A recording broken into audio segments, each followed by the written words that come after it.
My name is Sriram Natarajan. I'm a program manager. I work with the Microsoft Azure Stack.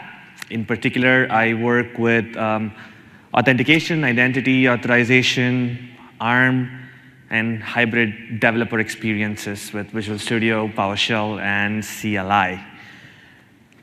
We're here today, a 400 level session on identity in Azure and Azure Stack. We're going to be talking about how you can write an application that will authenticate against Azure as well as authenticate against Azure Stack. And in the process of getting you to that state, I'm going to be talking to you guys about some fundamentals, just concepts to kind of bootstrap the conversation a little bit. And we're going to be going into the facilities, the features that Azure and Azure Stack has to help you write applications that can span across multiple clouds, or actually help you write applications that are agnostic to the cloud that they're running on. That would be the goal of this session, okay? So before I get into details and the wires and how things work, a quick show of hands, please. How many of you here have used Azure? How many of you are regular Azure users? Okay. How many of you are familiar with identity in Azure and Azure Stack? Oh, it's a good number. Perfect. That kind of will give me a frame on how deep and how shallow I want to go. So for those of you who are not familiar with the concepts, not to worry. I have a couple of slides in there that will bootstrap the conversation for you guys. Okay? First things first. If you guys have not been to an Azure Stack session this conference, we had 27 of them. What were you doing? But if you have not been to an Azure Stack session, this is kind of the value proposition for Azure Stack. Azure and Azure Stack is our hybrid cloud platform which helps you build applications that can span across different clouds. There's 3 different use cases: edge and disconnected solutions, if you're building something that needs to be processed locally and then sent up to the cloud, or if you have something that is completely disconnected from the internet. Regulation, so if you're insurance, fintech, or any of those things that have data sovereignty, geopolitical constraints, you can use Azure Stack. And for those areas where you don't have those, you can use Azure. Third one is app modernization. So if you're actually having a traditional application that's either running on a mainframe or a traditional virtualized platform, server, IIS, or Apache, however you do it, if you're doing that, I'm sorry, this microphone is probably interfering. All right, much better. If you're doing that, an Azure Stack is a way for you to get to a cloud application model without actually having to go to Azure. So 3 kinds of use cases, and you see where your applications fit in these 3 use cases. In this conference, if you've not been to the other sessions, we have a dedicated developer track that we've been framing for you. And there are like about 5 sessions that we've had on just developer experiences on Azure Stack. I have this up here because I want to kind of walk you through how we structured it. And if you haven't seen any of these sessions, please go back and take a look at the recordings. The first was we wanted to give you an overview on the developer experiences on Azure Stack and Azure. That was a session delivered by Bradley Bartz. And then we wanted to talk to you guys about platform capabilities. IaaS, PaaS, what does the platform actually hold for developers? And that's something that David Armour delivered in conjunction with Scott Napolitan. The third is basically, once you're familiar with the overview and the platform capabilities, before you start writing an application, what is the first thing you need to know is how do you authenticate? How do you actually do something properly on the cloud platform? That is this session. I'm going to be talking to you guys about identity and what do you need to know before you start writing an application. Once you're done with the identity bit, then you're actually going to go deep into, hey, so what are the platform features that we have for app developers? What are the different APIs? What are the programming models that you need to use when you're building an app for Azure as well as Azure Stack? And that is a session that was delivered by Ricardo Mendes. And finally, once you know all of these things, we have a really good app demo, a really good use case demo for machine learning work, that edge and disconnected scenario, and actually doing DevOps between Azure and Azure Stack. And that session was delivered by Matthew McGlynn and Anjaya Jodha. So this is probably a good order for you guys to go take a look at all the developer sessions in Azure Stack. And us as an engineering team, we're really focused on talking to all of you as customers.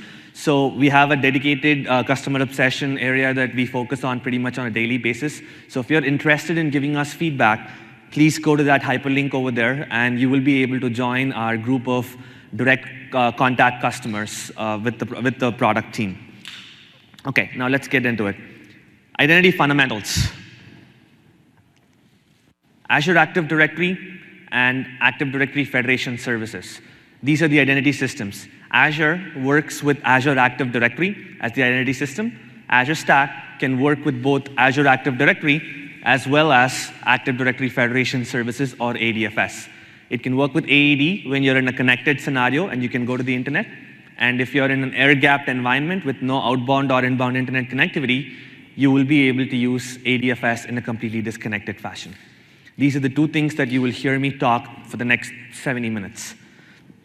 The next thing, organizations, directories, and directory tenants. Every organization that signs up for Azure Active Directory is given a directory tenant. Think of an organization as a bucket or a container, if you will, where users and groups and applications are registered to. Azure Active Directory is a multi-tenanted identity system, meaning multiple different organizations can actually create directory tenants and use them simultaneously.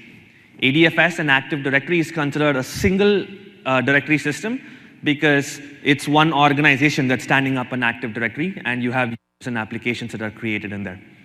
Organizations and directory tenants. The next set of concepts, users and groups. We're all familiar with this, right? Users are you and me, groups are a group of people.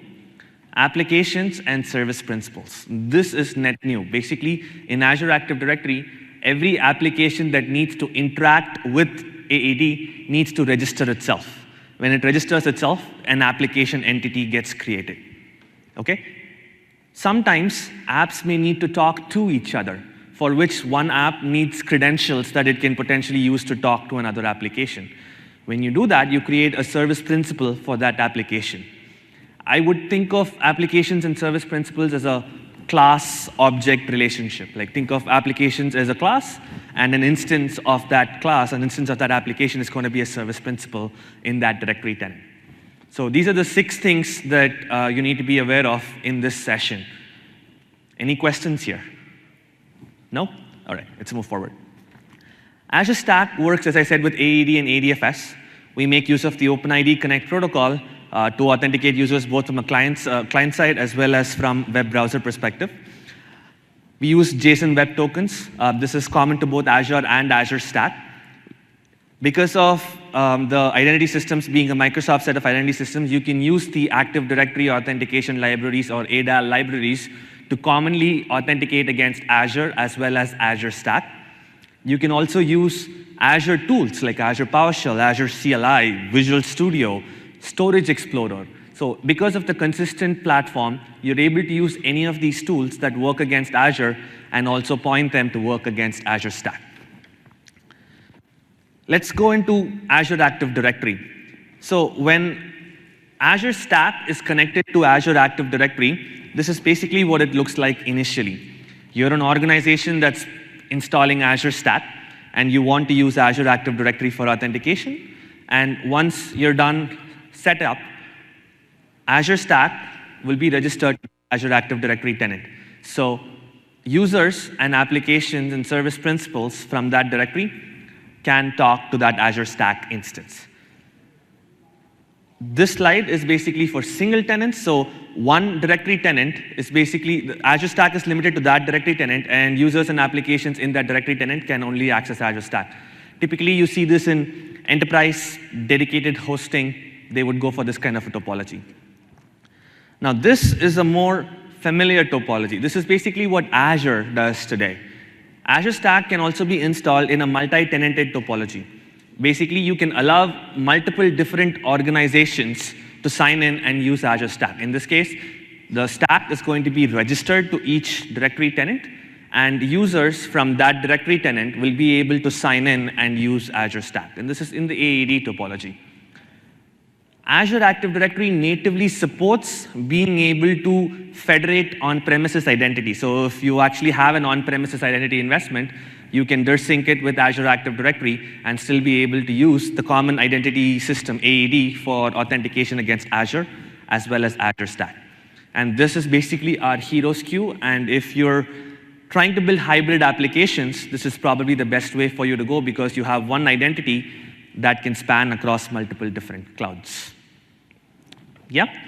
Okay, for the disconnected topology.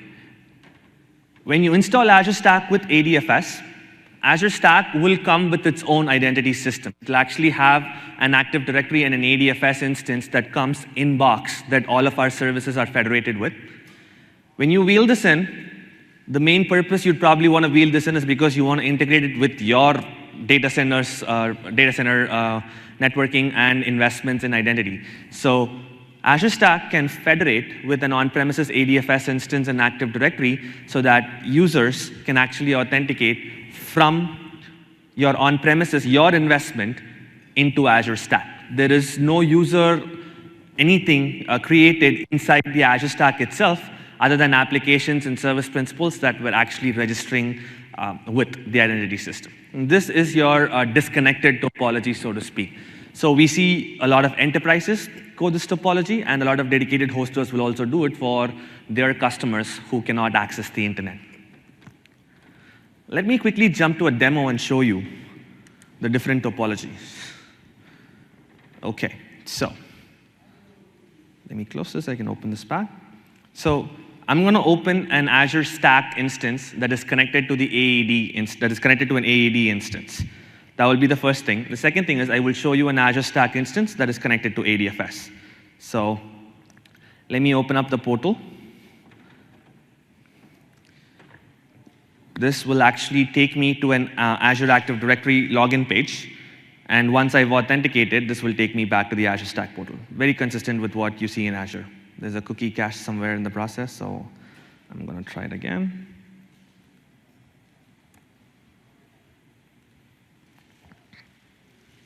There you go.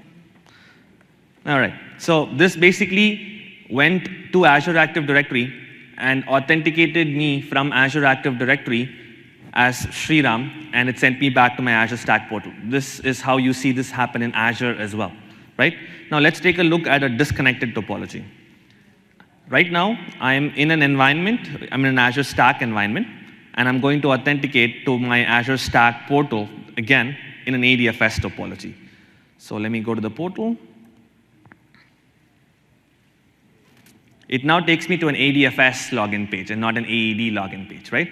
And I can enter my credentials, Azure Stack.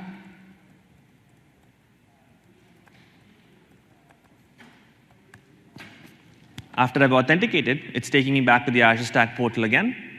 But this time, I've authenticated through an ADFS instance on premises in a completely disconnected fashion. Make sense? That's the experience, and that experience is exactly consistent with Azure. I'm going to slowly build this demo up from these portals. So we've logged in right now. We know where to go and how to log in. Before you log in, you need to know what kind of identity you're going to log in as. You can log in as yourself, or you can log in as a service principal. When you're building applications that want to communicate with other applications, you typically don't want to have user identities that are stored inside the application. You generally want to have machine identities, like an on-premises equivalent of this is like service accounts in Active Directory. You want some kind of machine identity assigned to that application that it can authenticate with. The equivalent of that in Azure Active Directory parlance or ADFS parlance is service principals. So service principals can be used for automation. The credentials that they use to authenticate are very similar to user credentials. Like, so we have a username and a password. A service principal also has, it's called an ID and a key. It's called an application ID and an application key, which is basically your ID and a password combination. The distinction here, and the reason why this is more secure than storing user credentials, is a service principal can either authenticate through a normal encrypted key, or it can authenticate through certificates. So you basically give the thumbprint, and it can retrieve the cert from the local cert and will be able to authenticate using certificates. And that's probably why it is a little bit more secure, and you can use this for authentication as well as automation scenarios for applications, right? 2 user accounts, users, service principals. Once you know what kind of credential you're going to use, you now need to have some kind of access. So, okay, great, I am Sriram, I'm able to go get a token from the identity system. What next? I need to be able to talk to the API layer, and the API layer will verify if I am Sriram. Once it's verified that I'm Sriram, it will go look into its authorization list and say, what does Sriram have access to? What are the resources that Sriram has access to? And in this case, we have an entire RBAC system, which is very consistent with the way Azure has an RBAC system, that will evaluate if a particular user or a service principal has access to different scopes. You get a subscription, and most of you have used Azure here, so I don't have to explain the hierarchy: subscription, resource group, and resources. At each stage of the process, you will be able to give RBAC. So if you give access, and they're transitive, so if you give access to a subscription, a user has access to everything under that subscription. If you give them access to a resource group, they have access to everything under that resource group. And if you give them access to a resource, they only get access to that resource and not anything else. And even the access that you're giving them, you will be able to give them with different roles. So owner, reader, contributor is the default set of roles in Stack. Azure has a lot more roles, but you can also make your own custom roles and give somebody just like database reader, in which case you would just give him permissions onto the database and just only read operation and not anything else. So RBAC is transitive.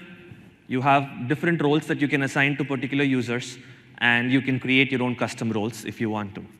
So when you create a service principal, or a user for that matter, you will go into your Azure portal and you will give them RBAC through the Azure portal. And and only then will they be able to authenticate and use whatever resource that you've given them access to. Again, common pattern between Azure and Azure Stack, it's the same thing. So if I'm writing an application that needs to deploy to Azure or deploy to Azure Stack, all of these will apply to me. I need to make sure that my application has a service principal that it can use. I need to make sure that that service principal has access at the appropriate level so that it can go ahead and deploy resources. How many of you here have created a service principal in Azure? Okay, you have. Okay, so let me actually show you guys what it's like to create a service principal. Let's actually go through that flow. I'm going to authenticate. I'm going to create a service principal in the Azure portal, get its user ID and key, and I'm going to log in, and I'm going to give that service principal access to a resource, and I'm going to log in, and I'm going to see what those resources look like. And just for kicks, I'm not going to do this in PowerShell. I'm going to go do the CLI now. I'm going to actually go have our Python CLI, and I will show you how the Python CLI can also work against Azure Stack. Okay, so I'm back into my demo system right now. And let me open up the Azure portal. So this is the Azure portal. Just don't be confused because it looks the same as the Azure Stack portal. You know that this is the Azure portal by the banner on the top left. Okay, now I'm going to go create a service principal. I go into the Active Directory blade. I can go into application registrations, and I will do a new application registration. Remember, I said class object. So when you create a service principal, you basically need an application, and then the application with a key becomes a service principal.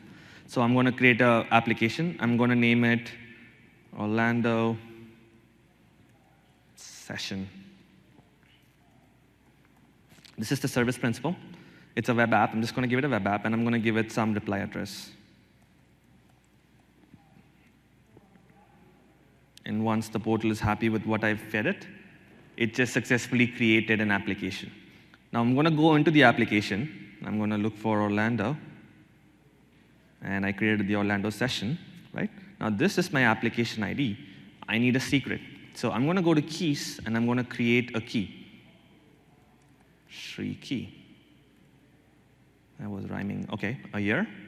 And I'm going to save. Now when I save this, it's going to give me a key. Okay? I'm going to take that key, and I'm going to go into my CLI, and I'm going to enter that as my password. Okay? And I'm going to go back to the portal, and I'm going to get the application ID, And I'm going to enter that as thing here. Now, if I authenticate, it will be able to get a token, but once it talks to Azure Stack, it won't get anything back because I haven't done any RBAC yet, right? So I'm going to go back to my Azure Stack portal. This is Azure Stack. Let me give it subscription level access. So I'm going to go into subscriptions. I have a platinum subscription, and in the access control tab, I'm going to go ahead and add this service principal. I'm going to give it reader role, and I called it Orlando session. There you go. I created that. It shows up in my Azure Stack portal. Notice that this is all happening in Azure Stack. This is not happening in Azure. This is the exact same experience you would have in Azure that has been carried over to Azure Stack. So I just gave the service principal access to my subscription. And now when I go back into my CLI, let me save it, and I'll execute the script. So search login. No, I need to be on a bash window. I'm actually using the bash on Windows to show you guys what a Linux experience is going to look like. So I'm going to do sh login. What it's going to do is now going to take this credential, going to go to Azure Active Directory, and it's going to authenticate, and it's going to go back to ARM, and it basically just fetched my subscription back. This is how you create a service principal, and you authenticate with it in an Azure Stack instance connected to Azure Active Directory. Now let's do that exact same thing with ADFS. Okay, I'm in the ADFS mode, and I'm actually going to create a service principal this time in PowerShell. We saw a portal experience. I'm going to do a PowerShell experience. I basically have a service principal here. Let me change it to 5. And I'm just going to run a PowerShell script that I wrote that creates a service principal. I don't want to do the entire thing, so I'm just going to run this. So it's actually going now, talking to my ADFS instance. It's going to create an application. It's going to give it a certificate. I'm basically generating a certificate, if you notice here. So this is a service principal that is authenticating with the certificate as the password. The network latency is a little bit high here, so my environment will be a little bit slow. So what I can do now is this script will actually create a certificate, store it in the local search store, and will then send it to ADFS to let it know that this is the service principal and this is the certificate it's going to authenticate with. Now that that is done, it returned a bunch of values here, okay? And now I'm going to go ahead and I'm going to authenticate with that service principal I just created in an ADFS topology. There, it just authenticated. And if you notice, it didn't return any subscription back. Why? Because I haven't given it any access. In the Azure case, I did, and it was able to get the subscription back.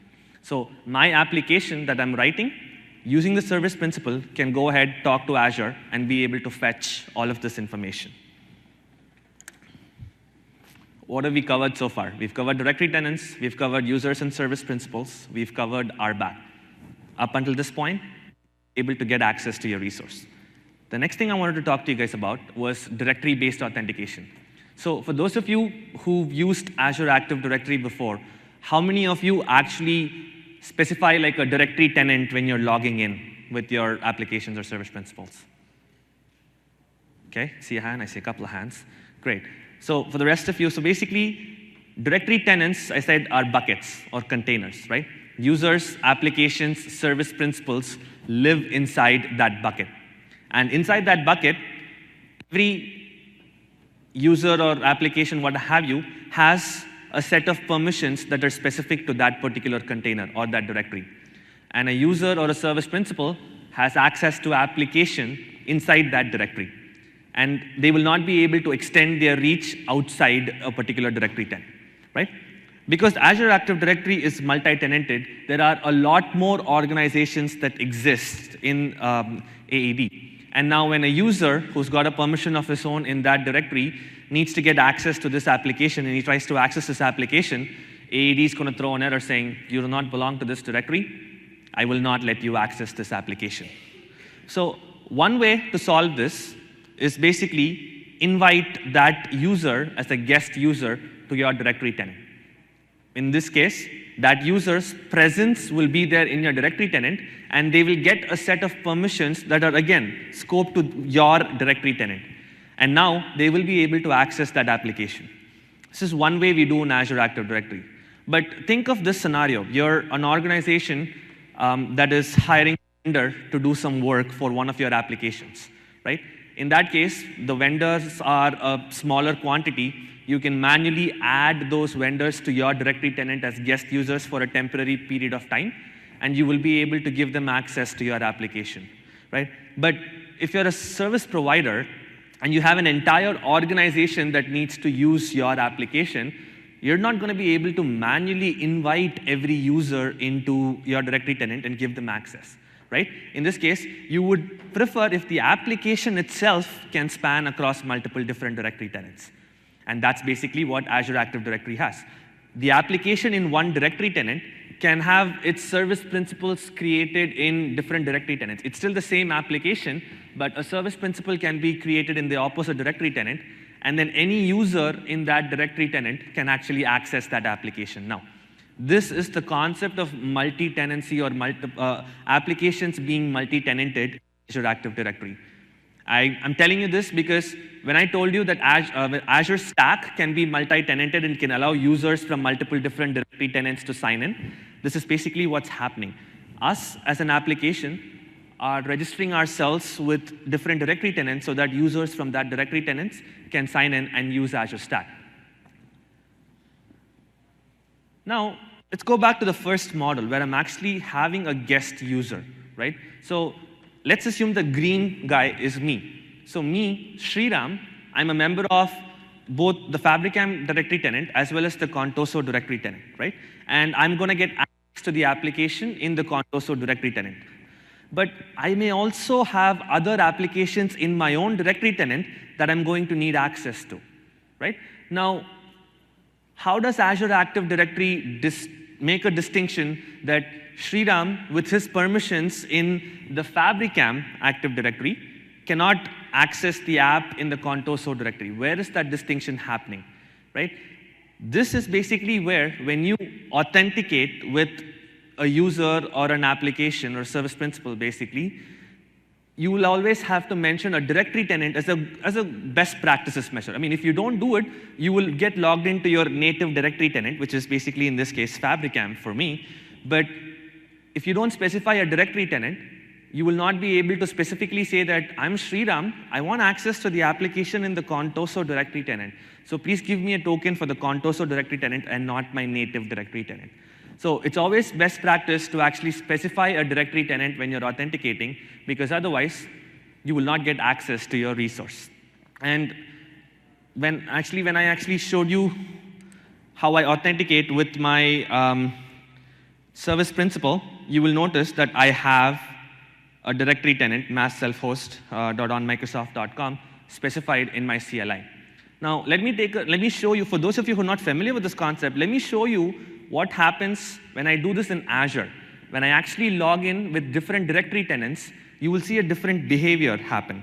So let me open up my Authenticate to Azure PowerShell that I've written. Let me go to the PowerShell. Oh, I love VS Code. This is so fun to use. OK, so now I have a script. I'm going to log in with two different directory tenants to Azure. In this case, I have my Microsoft.onmicrosoft.com directory tenant, and I have a different directory tenant called redmarker.onmicrosoft.com. I'm a member of two directory tenants. I've been invited into the redmarker directory tenant, and I belong to the Microsoft directory tenant. If you want to know why the directory is called redmarker, that was the first thing that was on my desk when I created this directory tenant. So, all right, let me just run this as a function. OK, so now what I'm going to do is I'm going to add Azure RM account. You guys have all used Azure PowerShell, right? Yeah? OK, so I'm just going to add Azure RM account. I'm going to give environment name, and I'm going to specifically mention what directory tenant I want to authenticate with. OK, let me do that. It's going to pop up a ADAL window, which is right here. I'm going to enter my credentials. It's going to take me to my Microsoft identity system, and I can sign in with a username password. And it will spin off a multi-factor authentication.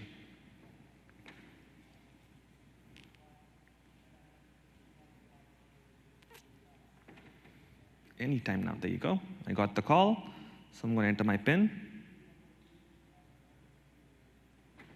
Got it. So once the authentication is completed, it's going to get a token, it's going to go talk to the Azure Resource Manager instance, and it will fetch a set of subscriptions.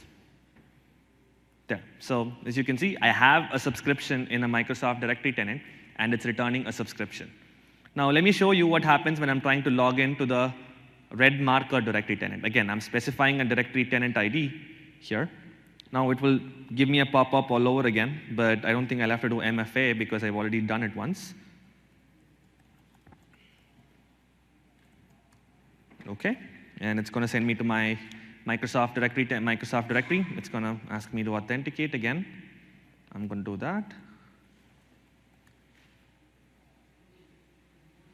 Yep, it still wants my MFA. I swear to God, somebody's getting paid every time I do an MFA authentication.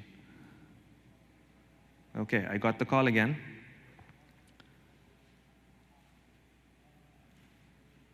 After the multi-factor authentication, it's again going to get a token, and it's going to go talk to the ARM instance.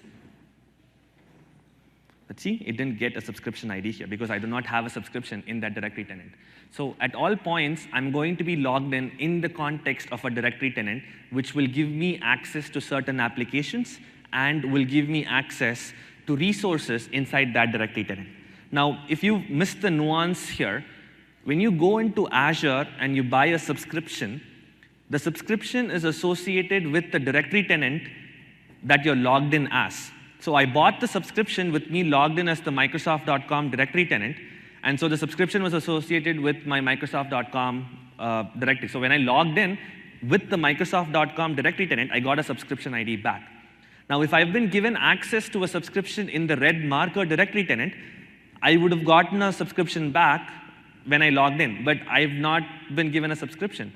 So when I logged in, it didn't get a subscription back. So what resources you have access to within Azure and Azure Stack depends on which directory tenant you're authenticating as. And that is a key thing, because a lot of times when people run into this error, they get an error that says no subscriptions, or you cannot find the resource group. And a lot of times that happens because they're logging into the wrong directory tenant. So that is a key piece of information that you need to know as a user when you're authenticating, or as an application when you're authenticating with Azure or with Azure Stack. And most of you may not have run into this because when you bought a subscription, you were a part of your home directory tenant. So even if you don't specify a directory, it's going to log into your home directory, and as long as all your eggs are in that basket, you won't miss the eggs. But you will miss the ones that are not in that particular basket. Okay? So now, we've talked about authenticating to a particular cloud. We've talked about users, service principals, how service principals can use service principals can use an application ID key, and the key can be a string or a certificate. And we talked about how you authenticate in the context of a directory. So now you're good to go. Now we can expand those concepts across clouds. So now I'm going to talk to you about Azure and Azure Stack as two entities that you can potentially write applications to authenticate. When you write an application that wants to authenticate against a particular cloud, you need 4 key pieces of information. You first need to know where to go to get a token, which is basically the identity system. In Azure Active Directory, you go to login.windows.net. And if it's an ADFS instance, you go to your on-premises URL, wherever your ADFS is located. You need to know this key piece of information to go get a token. So where do I go to get a token? The second thing I need to know is the ARMS app ID, which is basically, who am I getting this token for? If you take a token that is targeted to another application and you send it to the Azure Resource Manager, you're kind of trying to force that application into giving you access to something. So applications will always check what app ID the token is issued for. So where do you go to get a token? Who are you getting the token for? The third thing you need to know is who you are. Who am I? Who am I as an application? What is my credentials? And this is basically where your username, password, your application ID, application key will all come into place. And then the fourth thing you need to know is, okay, now that I have a token, I went to the identity system, I gave it my credentials and asked it for a token to ARM. The fourth piece of information is, I need to take that token and go to ARM. And so you need to know where the ARM's URL is. What is the URL of ARM, right? So any application that you're writing will need to know these 4 key pieces of information to interact with ARM.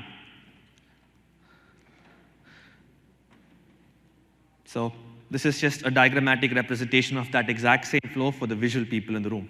From the client, you go to the authority, you use the ARM's app ID URI and your credentials. The authority will give you a token back. You take that token and you will send it to ARM, and ARM will internally validate if that token has been issued to the right person. This is basically a snapshot of what a token looks like. There's a lot more information in this, but I've identified like key pieces that are relevant to this discussion. When you break open a token, this is what you will see. I said JWT tokens, or JSON Web Tokens. So the token is basically JSON. It's going to have keys, it's going to have values. The key pieces of information in a token are issuer, which is basically your authority. So this is telling ARM who issued the token, and if it's the right token, and if it's issued for the right user. So when I give my passport, say in the airport, most of you must have flown in here, they basically verify if the name on your ticket is the same as the one on your passport. It does some cross-verification. So this is your passport in the digital world. So it has information about who issued the token. What is the audience? Audience is ARM. So it checks if the token is issued to the ARM instance. Issued at, when was it issued, and when does it expire? So you don't want to replay expired tokens. And all of this is signed by a signing certificate. Now again, why is this information relevant to you? Because when you write an app that needs to span across clouds, you need to have a capability to know each of this information for that particular cloud. Because otherwise, if you get a wrong token, those clouds will not give you access because they're not issued to that particular app ID URI. Now, the complexity here is if you actually use multiple Azure clouds, okay, and we asked this in one of the pre-days, how many of you know how many Azure clouds there are? There's the public Azure cloud. Anything else? Do you guys, anybody? There's the government cloud, right? There's Germany, Azure Germany cloud, and there is Azure China cloud. There's 4 clouds, perfect. In addition, you also have all of these Azure Stack clouds that people are going to stand up that your applications must be resilient to. So I said 4 pieces of information for every cloud is needed. Compound that across all of these clouds. So the more Azure stacks you have, the more different set of endpoints you're going to have. So when you're writing an application, you cannot hard code these endpoints. You can't hard code these endpoints, right? And if you really want to build an application that is easy to deploy and can work across multiple different clouds, you need a way to be able to get this programmatically from that cloud itself. So you can go to that cloud, kind of poke it and say, hey, I want to be able to deploy something to you. Tell me how do I do it? Tell me who do I go to? Tell me what token do I get for which application, and I will use my credentials to do that, right? So to avoid all of that confusion and to kind of make sure that you guys don't have to go through the pain of hard coding endpoints or guessing endpoints, we've basically built an API inside ARM that will give you this particular information across all the Azure clouds that we have today, right? This is how the API is going to look like. And this is where I get into a little bit of API and JSON code. The API is basically WAC metadata, WAC endpoints.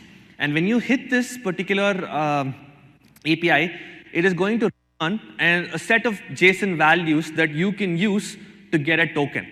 And this is an unauthenticated API. It's kind of obvious because you're going to use this API to get a token. So this is an unauthenticated API you can probe to be able to get a list of endpoints that will help you get a token for that particular cloud. Now notice here, in this response, there's basically a login endpoint, which is basically the identity system that you need to go to get a token. It will tell you an audience. As I said, this is the ARM's application ID or audience, the ARM's app ID URI that you need to get a token for. And it's giving you the ARM URL. Well, of course, you know the ARM URL to begin with, because otherwise you will not have been here in the first place. So you call the ARM URL, get the authority URL, get the app ID URI.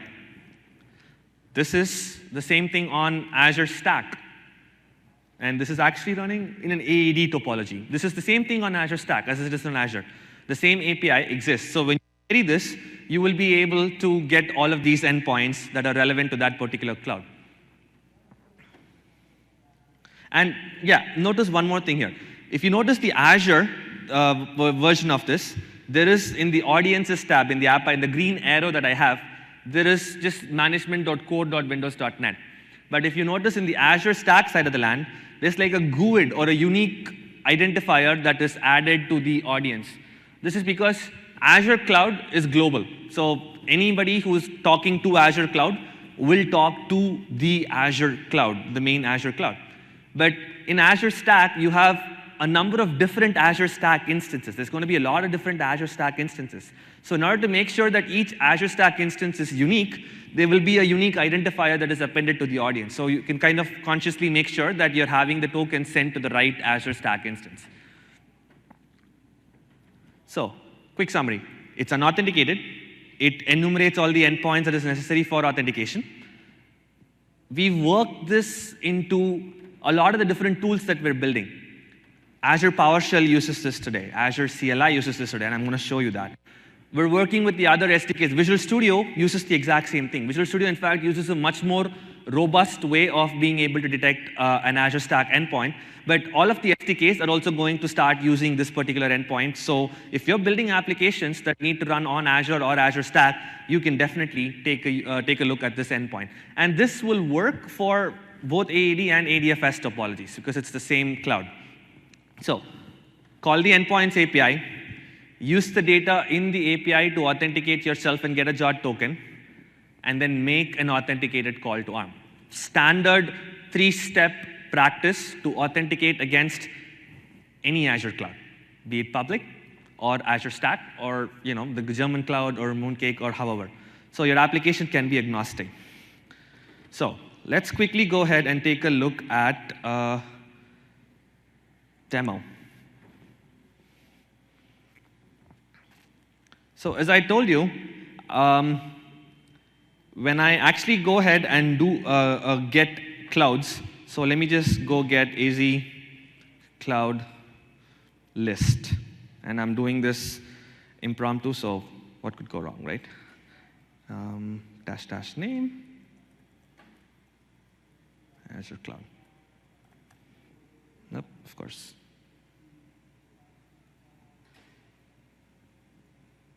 Oh, that's because I'm doing it in PowerShell. Duh, sorry. AZ cloud list or show -- name Azure cloud. There's all of these different endpoints that you need to know, basically. And basically what I said, there's like data plane endpoints and stuff like that.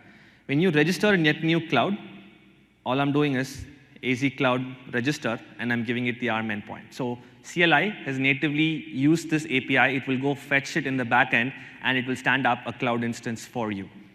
Let me show the same thing with PowerShell. Let me go into PowerShell. Do I have it open? I actually do not have it open, but I can show you. So if I go into a PowerShell window, escape here. Let me clear screen for you guys. And I can do add Azure RM environment, give it a name, Shree's Cloud. And I can do ARM endpoint. And then I can give an ARM endpoint here. What this will do is basically go to the Azure Stack endpoint, fetch all of those endpoints, authenticate, and will be able to set an environment up for you. So the number of URLs you need to know for a particular cloud went down from like 5 or 6 to basically 1, the ARM endpoint, which you need to know to authenticate against that cloud. That is one of the net new platform functionalities that we're introducing in ARM. And this is probably the first time we're talking about this API, so you guys heard it first. OK, so now I know what credentials, I know the cloud I need to authenticate with, I know the kind of user account, and I know how to get a token. What's next? Let's talk about registering your application. As I said, when an application is, actually, let me switch the context a little bit. When you need to authenticate to an application, you need to know what that application ID is.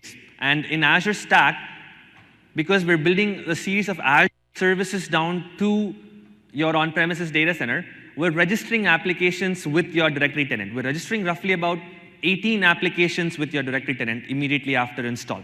This includes admin and tenant services. because only if the application is registered can users actually interact with it. Only if that application is registered can the application also go talk to the directory tenant and fetch relevant information.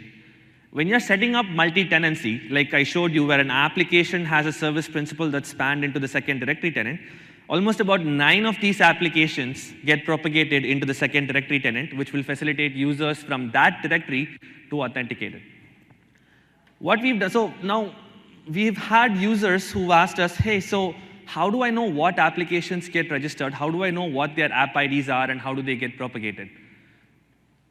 We have an API called Application Registrations API that you can query from ARM, which will give you all the applications that are registered from ARM, from Azure Stack, into the identity system. For anybody who's in need of auditing this, or for people who need to know what are the applications for maintenance purposes, for cleanup purposes, this API will give you a list of applications that are registered from Azure Stack into Azure. And now if you want to recreate your multi-tenancy functionality on your own, you can use this API. Okay, so the next set of concepts are, we've had a lot of questions from folks on, hey, so what is the difference between the AAD and the ADFS topologies? What can I do and what can I not do with ADFS and AAD topology in Azure Stack? So I kind of came up with a easy enough table that will help you with this. So how many of you are familiar with the items on this list? All of them? Okay. Just 2/3 of them? 2/3 of these things? Okay. Yeah. And how many of you are not familiar with any of these? Okay, nobody. Okay, perfect. All right. So we've had different functionalities that are being enabled as a part of Azure Stack. One of the key ones is marketplace syndication. This is basically where you'll be able to pull down marketplace items from Azure and deploy them on Azure Stack. You can have this functionality works completely in both an AAD and an ADFS topology. Second thing, ADAL. ADAL is our Active Directory Authentication Library, which will facilitate hybrid authentication across different clouds. And that supports both AAD and ADFS as well. Azure CLI, Azure PowerShell, and Visual Studio will be able to work with Azure Stack and with Azure Stack in an AAD as well as an ADFS topology. Fourth thing is service principals. Azure Stack and Azure, actually from an identity system perspective, AAD and ADFS both support creating service principals with certificates. And the second thing is applications can use the identity system for sign-in, AAD natively supported. For ADFS, apps must federate natively with the ADFS instance that is in the customer's data center. So when you're writing an application that actually needs to authenticate, from a deployment perspective, you can use the Azure Stack ADFS instance, but if it's an application that is running on Azure Stack, it can federate directly with your customer's ADFS instance to authenticate. Now let's get to the other more interesting parts of the list. Creating service principals through portal. I actually showed you from the Azure portal that you will be able to create service principals in an AAD topology. In an ADFS topology, there is a portal-based way for you to create service principals. Second thing, AAD supports creating service principals with keys and with certificates, but in ADFS topology, you will not be able to create service principals with keys. So if you're writing applications that use this paradigm in AAD, it will not work for Azure Stack in an ADFS topology. We're going with the more secure approach of using certificates for creating service principals. So it will work in AAD, it will not work in an ADFS topology. Multi-tenancy. When you're setting up, if you're a service provider, if you're setting up Azure Stack in a multi-tenanted topology, it will work in AAD. ADFS is considered a single tenanted system, so it will not, the presence of multi-tenancy is not there in ADFS. The last thing is interacting with the graph service. I kind of skimmed over the graph service a little bit because a lot of you said you were familiar with it. Graph is basically that service that is used to provide a REST-based interface for us to query the directory services. There is one for Azure Active Directory, and we've built one for ADFS scenarios, which is dedicated for Azure Stack. Other apps cannot leverage this graph. It's only for the Azure Stack services. So for that particular instance, when you write applications that deploy to Azure Stack and they're running on Azure Stack, if they want to use the graph service, AED supports it. AED has a good model where you can actually register those applications and they can query graph. In an ADFS instance, the graph service that we're shipping is not meant for any other application. It's just meant for the Azure Stack instances only. Yeah? Okay. Just to get done with the session, I actually got done a little early. Summary. If you're building an application, use the Endpoints API to authenticate across clouds. Create service principals for application authentication. Give RBAC roles, role assignments to users and service principals before they can authenticate with the cloud. And remember to authenticate into a specific directory or a directory tenant. Otherwise, you're going to run into issues. So for anybody building applications, this is a preliminary set of things that you need to do to authenticate your applications with Azure or Azure Stack. And from this point on, you can go take a look at all of the other sessions I had on my first slide. Let me throw them up there for you. 6, I assume. There, yes.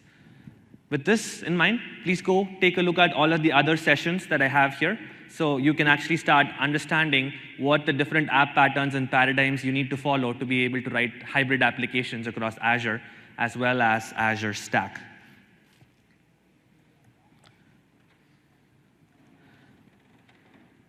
With that, please give me feedback on the session. This is the first time we're presenting an application development session focused on identity. So I kind of skimmed over details of how certain things are wired up inside the identity because I wanted to get to the app portion really quickly. But I want to know your feedback on if you would prefer those informations as well in this kind of session. So please give me feedback. And that's it.